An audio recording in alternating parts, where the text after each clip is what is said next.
इमोन की इंजरी ने थोड़ा सा हो गया है, बट इमोन इंजर हुआ उसकी जगह नया प्लेयर। পারভেজ সিমনকে আমরা মিস করছি। সে থাকলে হয়তো স্কোর বোর্ডে ভালো রান উঠত। ইনজুরির জন্য সে নেই, এটা দুর্ভাগ্যজনক।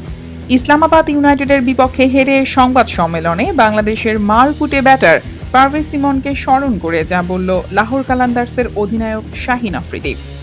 দর্শক, আগের ম্যাচে ঝড়ো ইনিংস খেলা পারভেজ হোসেনকে পেল না লাহোর কালান্দার্স।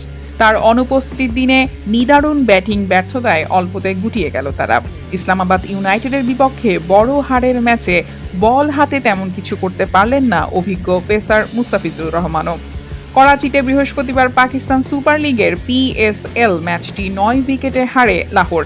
আগে ব্যাটিং করে 24 রানে শেষ 5 উইকেট হারিয়ে স্রেফ 100 রান করতে পারে দলটি। সেই রান 58 বল বাকি থাকতেই পেরিয়ে যায় ইসলামাবাদ।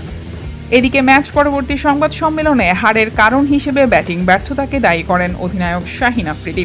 সেই সাথে বাংলাদেশি মারকুটে ব্যাটার পারভেজ সিমনের ইনজুরিকে বড় দুর্ভাগ্য হিসেবে দেখছেন তিনি। শাহিন আফ্রিদি বলেন, সত্যি বলতে আজ আমরা ব্যাটিং ব্যর্থতার কারণেই হেরে গেছি।